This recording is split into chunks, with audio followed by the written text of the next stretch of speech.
When we turn and walk away from conflicts, even if they're ideological, nonviolent conflicts, we wind up having to return. It doesn't mean that we need a large military force, but we need to have a presence, an economic presence, a policy leadership presence, a relationship. And to answer your question, I think if President Trump is reelected, which I personally hope will not occur for the fate of the world, frankly, if he's reelected, I assume it'll be more of the same. If he's not, I think it'll be a clear departure from our current stance.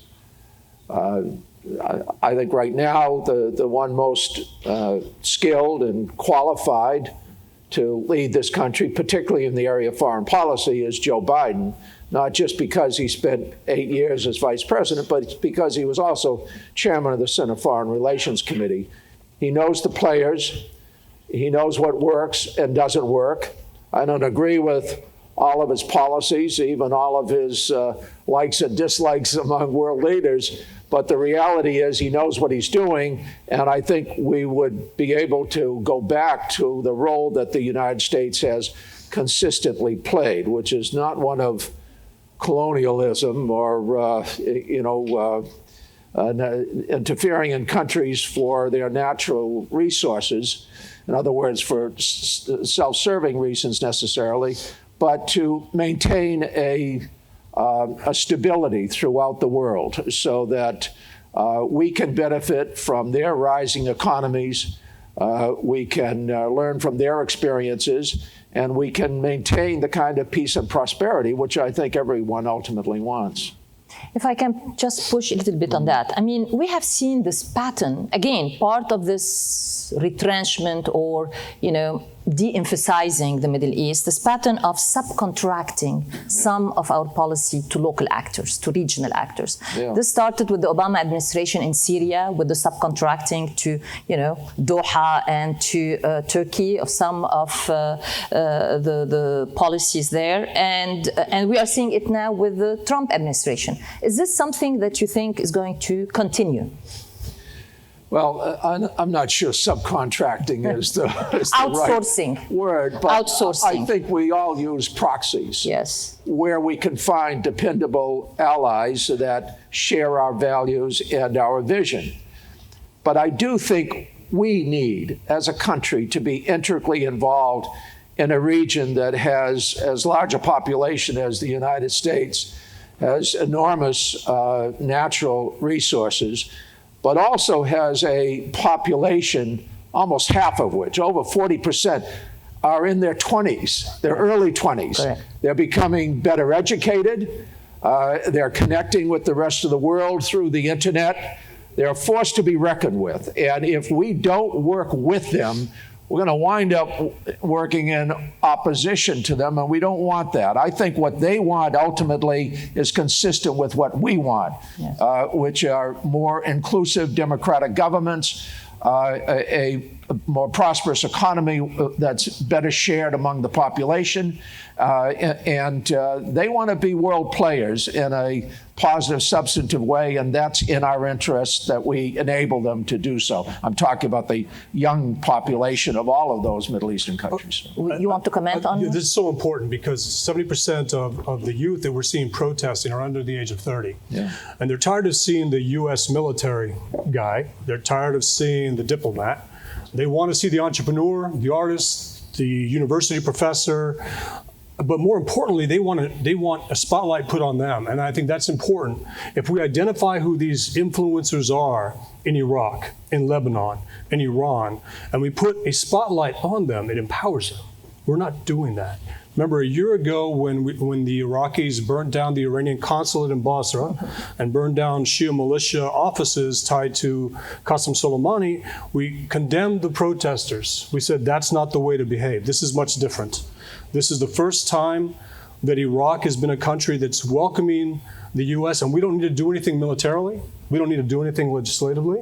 We just simply need to put a media spotlight on what's happening. And I think that would go a long way. Which, I thought we were supposed to be Go ahead. debating. I agree with everything you just said. okay, excellent.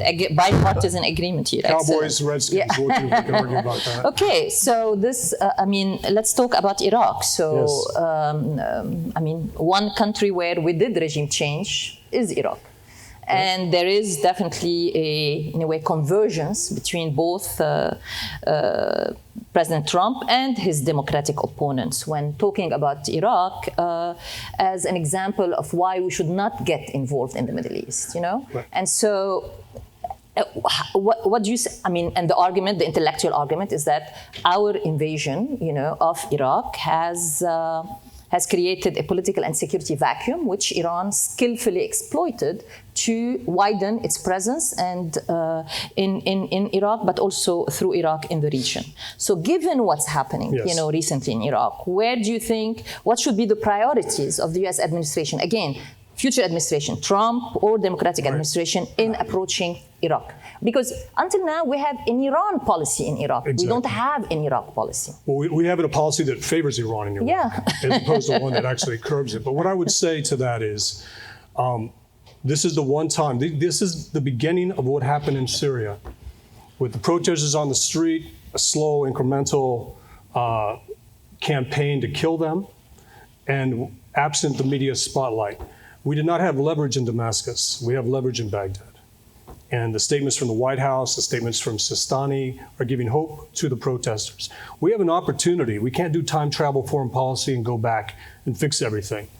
But we have an opportunity now to get it right without a military solution, or without a legislative solution, simply by using the levers that we have with this government. And it does involve sanctions. It does involve shaming officials that continue to look the other way.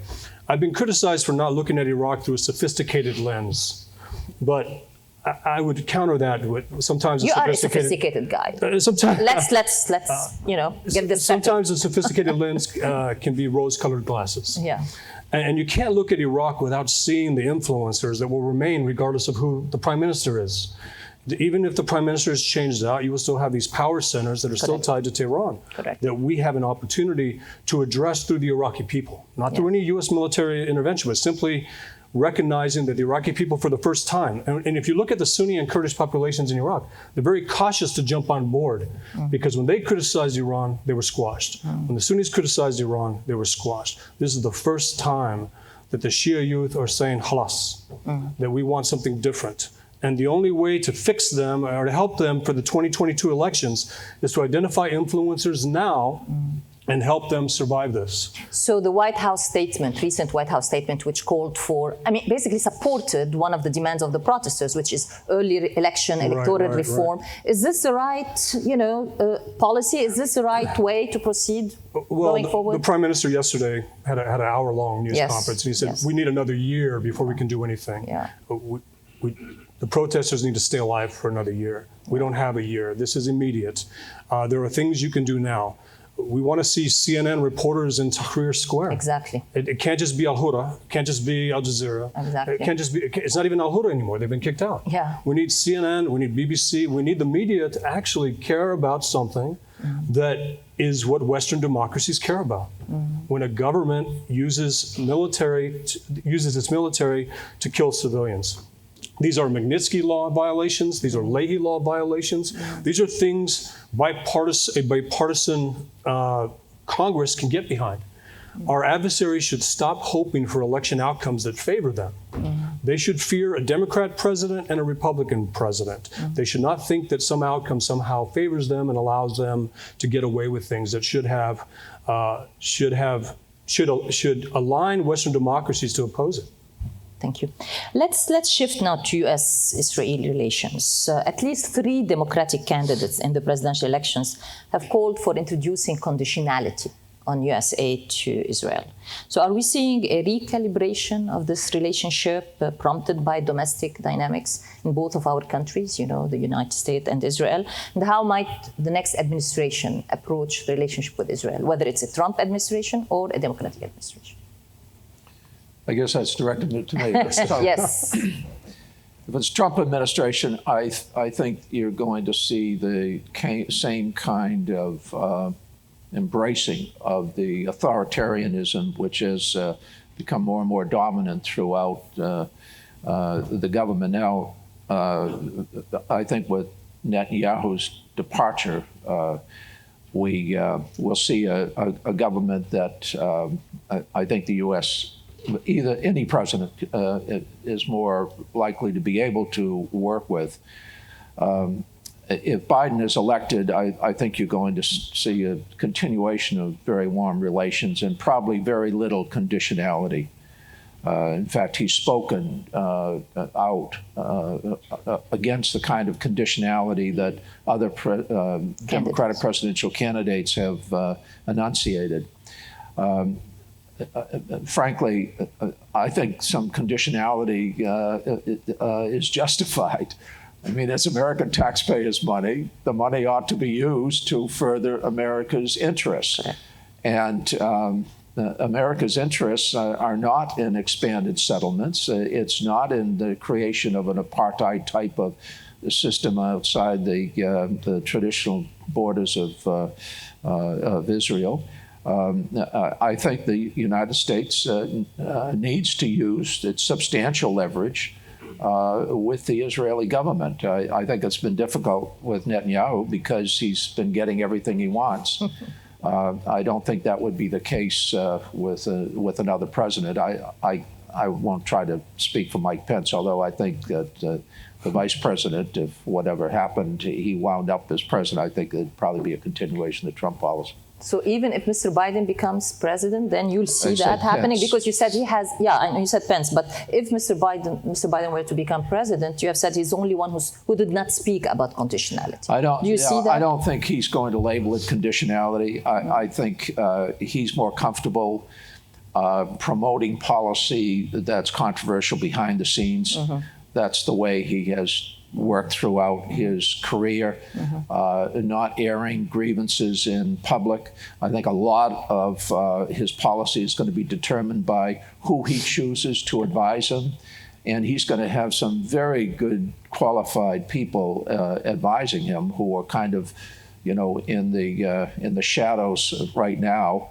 I think he's more likely to listen to the deep state, which is basically people who have 20 or 30 years of experience in serving their government. And I think the Foreign Service will play a much greater role in a Biden administration. So while he won't want to characterize it as conditionality, I think that you're probably going to see an Israeli government taking into greater consideration the long-term objectives of the United States, which has basically been a two-state sovereign system, both states being able to be economically self-sufficient. Thank you. Iran. Yes. So I think there is a question here, but also it's in line with a question that I had ready, which is, has the U.S. maximum pressure strategy against Iran worked? And assuming there is a change in the administration next year, we have a Democrat in the White House, should the United States rejoin the 2015 Iran nuclear deal? So what I say often is, if we simply rejoin the JCPOA, if a Democrat president simply rejoins the JCPOA, I often say, and I say it in jest, that in the second term of Kamala Harris's presidency, Iran will be able to put a nuclear warhead on a ballistic missile and be in compliance with the JCPOA. That's how bad it is. Now, Rob Malley will say, well, that's not true, because Iran's going to renegotiate in 2028 and 2030, and that won't happen. I think maximum pressure is working, and I also believe this is what war with Iran looks like. It's a series of unsuccessful attacks. It's an environment now where Iran is trying to do things, and we're seeing that it can't. It successfully did put together a land bridge, a logistical supply line to Syria. It did do that, but it built a bridge, and now the protesters are occupying it. The protesters are occupying it in Iraq. Protesters are occupying it in Lebanon. I think maximum pressure is working. I think the NPT is strong. I think the IAEA is strong, and I think we need to Look at existing UN Security Council resolutions, and you'll see Iran cheating out in the open. So what makes us think they're complying in the shadows? Right now, they're cheating on China, Russia, France, Germany, and England without any repercussions. And Yeah, well, finally, we found something we disagree. Okay. Yeah. I was waiting. I disappoint you up the for that whole one. audience. I don't think you did it to set me up, though. I have to assume you believe that, and, and many people do. I don't think that strategy, though, really gets us where we want to be in the long run. In the long run, we want to marginalize the mullahs and the militia, the military. The reality is that the vast majority of the Iranian people are pro-American.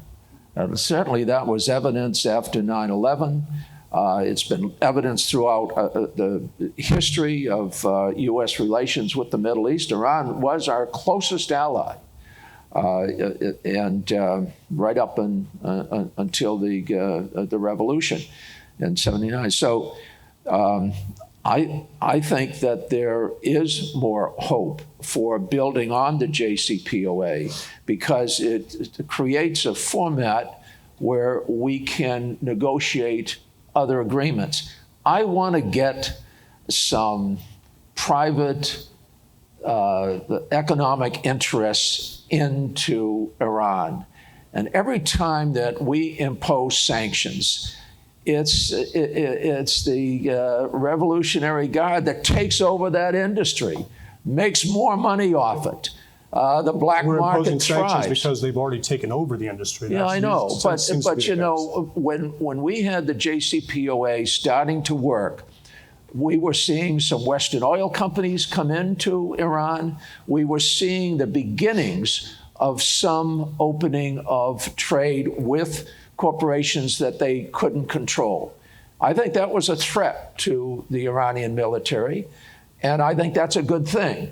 And now they're right back in control, and that's not what we want to see. I think that Iranian population is very well educated. Yes. They want something vastly different than the climate in which they're living now. And so our long-term objective ought to be to marginalize, as I say, the mullahs in the military. Quick remark, because I want to move Sure. to another topic. Yes. One of the things that we heard from the Iranian people, that they did not receive the benefits from the JCPOA, that the regime squandered away the benefits, the economic benefits of the JCPOA. They accelerated their destabilizing campaigns in Iraq and Syria. They built lethal capabilities with the Houthis. They created new militias in Iraq. They propped up Assad. They promised China and Russia a military contract that they would intervene in Syria. I want Chuck Schumer's JCPOA. I want Menendez's JCPOA. I want the same standards that they're telling President Trump he should have with Kim Jong-un. No sunset clauses, address ballistic missiles, address regional behavior, no sanctions relief before concrete steps to dismantle, and U.S. inspectors, along with the IAEA, and all sites, not just the declared sites. We need to be able to look at all sites. I want Menendez's JCPOA, and I want Chuck Schumer's JCPOA. Question for both of you, but let's start with Congressman Moran. General Votel, in his introductory remarks, stated that stability requires clarity in interests and objectives. Does the current U.S. military presence require a new AUMF? It doesn't require. A new AUMF? Oh, yeah, it should. But let me say, I think, if we were following General Votel's perspective and his policy, we'd be in a lot better shape. I have I was on defense appropriations for 20 years, and I have immense confidence in the vast majority of our military leaders, including particularly General Votel. But I do think that it's in the Congress's interest, for many reasons, to reassert itself. They have two constitutional responsibilities: the power of the purse, which they've abdicated to a $1 trillion annual deficit, and the power to declare war. And until you take back those levers of power, which are supposed to equalize their influence over our government with the executive branch. Until you do, then the Congress is going to be manipulated in the way that they're currently being manipulated. Certainly, the majority in the Senate. I don't think that's in the best interests of America's future. So, yeah, I feel strongly. I agree with Tim Kaine. Let the Congress have a say in this, because that's what our founding fathers wanted.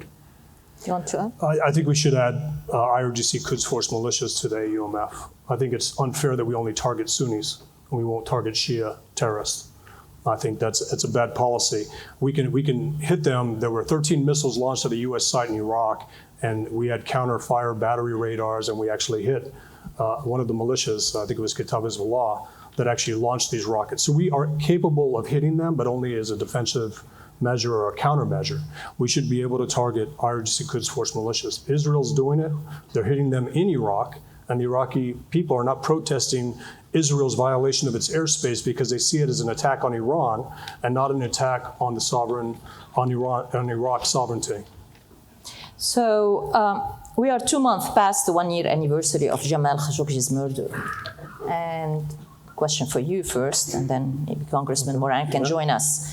How should we expect the next administration? I mean, this administration to basically deal with this going forward in terms of relationship with Saudi Arabia, but also especially if there is a democratic administration, what should be the right relationship to have with Saudi Arabia? This is an era of unpopular leaders. Erdogan in Turkey, President Trump in the United States, MBS in Saudi Arabia, and Netanyahu in Israel. And you can go on. Putin, you can keep going. So when it comes to Saudi Arabia, they're a necessary ally. The Khashoggi event, the murder was an unnecessary failure. And I would say that the Yemen war is a necessary war that's failing. Saudi Arabia is trying to conduct a counter-ISIS strategy mirrored on what the U.S. has done in Iraq and Syria, without a proxy force, without a ground force, without a capable ground force in the area to secure territory. And I've been to the kingdom several times to look at their targeting process and also to look at their humanitarian aid operations. And you can't push it in if you don't control territory. And that's one of the biggest problems, is it doesn't matter how much money you spend on a problem, the world's going to expect you to spend that much money. And Saudi Arabia has been a bipartisan magnet for criticism. It is, and we constantly get the whataboutism with Saudi Arabia, Iran, and other countries. But again, our allies need a relationship with the United States regardless of President Trump. We need an alliance with Saudi Arabia regardless of Mohammed bin Salman. We need an alliance with Turkey despite Erdogan's actions. And our alliances should survive controversial leaders. Congressman. Yeah, so Mr. Trump is not America. Mohammed bin Salman is not Saudi Arabia. And I think to some extent, in both cases, it's a bit of an aberration. I thought that King Abdullah was a strong leader, was moving in the right direction. Some of the reforms that MBS is promoting, weakening the strength of the clerics and trying to push forward the economy is positive. But on the whole, I just don't see MBS as the kind of long-term, as capable really of having the kind of long-term relationship that we ought to have with Saudi Arabia's leader. If it had been Mohammed bin Nayef, I think we would have had a strong relationship. I'm sure that Jamal Khashoggi would never have been assassinated. These are unforced errors, and I don't think that the war in Yemen would have been promulgated in the way that that MBS has conducted himself.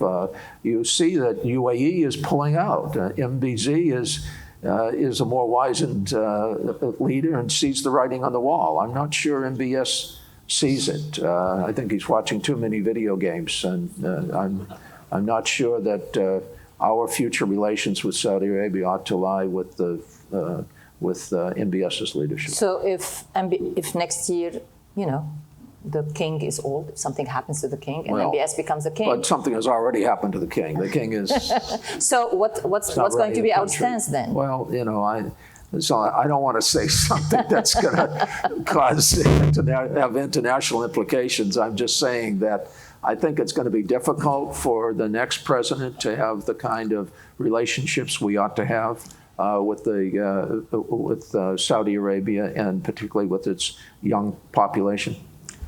I think we we need to remember that Saudi Arabia, the kingdom, are the guardians of Mecca and Medina. And we have to remember that, because if I was a terrorist leader, I would use that to recruit if the U.S. all of a sudden made Saudi Arabia an enemy based on its leadership.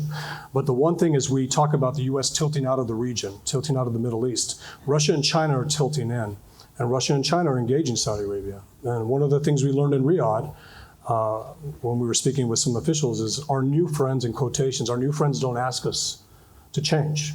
Our new friends simply ask us how much, or what do we want. And I think that's the new relationship. Saudi Arabia is tilting towards Russia, China, and India. India has become their #1 trading partner because of the West's reaction to the Khashoggi event. Terrible event, but we're conflating too much in this relationship. Khashoggi should not be related to the Yemen war. They should be separate issues. You can condemn human rights violations, and you can also condemn a bad war in Yemen, but they should not be tied together. Let me say that I think that we run an enormous risk if we decide we're going to compromise in any way the principles, the values that the United States stands for, in order to maintain relationships with countries whose values are in stark contrast. And you started labeling So we agree on some Iran. unpopular We agree on Iran. leaders. But we could also include Xi Jinping, Absolutely. becoming a fairly ruthless authoritarian. Mr. Certainly, Erdogan. Erdogan, Mr. Putin, Erdogan. across the board. Yes. This is not going to turn out well if the authoritarian leaders think that they can get away with what they're doing because the United States is going to sit by, or has a person who thinks like an authoritarian at the helm of its government. The rest of the world really depends upon the United States to set the standard, really, for the way a large government should conduct its affairs. And we have to promote our values of democracy, human rights, freedom of speech, and the kind of free enterprise economy that offers the greatest prosperity throughout the world. Our long-term objective is peace and prosperity. We're not going to achieve that if we cozy up with these authoritarian dictators. On this note, thank you very much, Congressman Moran, Mr. Plegent, for a very lively conversation and debate. Thank you so much.